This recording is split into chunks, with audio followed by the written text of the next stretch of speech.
બેટા હમ આખો દિવસ આ છોકરીના મોબાઈલમાં ડોગલા હોય છે. એવું નહીં કે મોબાઈલમાંથી ડોગલા કાઢી જરાક ભણવાય બેસીએ.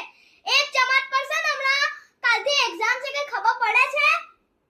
હવે આ તારો ફ્રેન્ડ બોલાવવા આવશે હાલ તો કેવી રમવા ઉપડી જાય છે.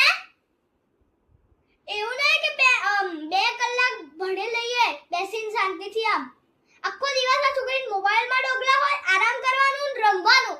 ફ્રેન્ડ આવશે ને હમણાં તો કેવી દોડી જાય રમવા ખબર પડે જ. એક્ઝામ છે કાલથી એમ. મેં હાલ કીધું કે ભણવા બેસ તો હજી બેસે છે. જો હજી મોબાઈલમાં ડોગલા છે આ છોકરીના. બહુ જ તું એવી થઈ ગઈ હા, હવે બહુ બગડી ગઈ છે તું હમણાંથી. તો બહુ બોલ બોલ કરે છે હે. દાટશો નહીં. ડ્રામા બહુ વધી ગયા છે તારે. હવે માર કાલથી તને દાટવું ના પડે ને તાર સીધું એક બેલ્ટ મારે. હા સમજી? એટલે બહુ બોલ બોલ નહીં કરવાનું. એક્ઝામ આવે છે, ભણવા બેસ ચૂપચાપ.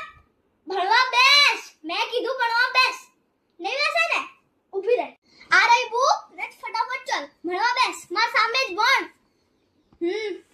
અવાજ આવી જોઈએ મોટેથી. આ લર્ન કર હમણાંથી. હમણાં હું પૂછવાની છું સમજી? એવું સમજ કે મમ્મી ટીચર હોય. સમજી? હા અને હમણાં અગર લર્ન ના થયું ને તો બે ઓર તમાર એક ઝાપટ મારતા અને બીજા બે ઝાપટ ઓર મારે.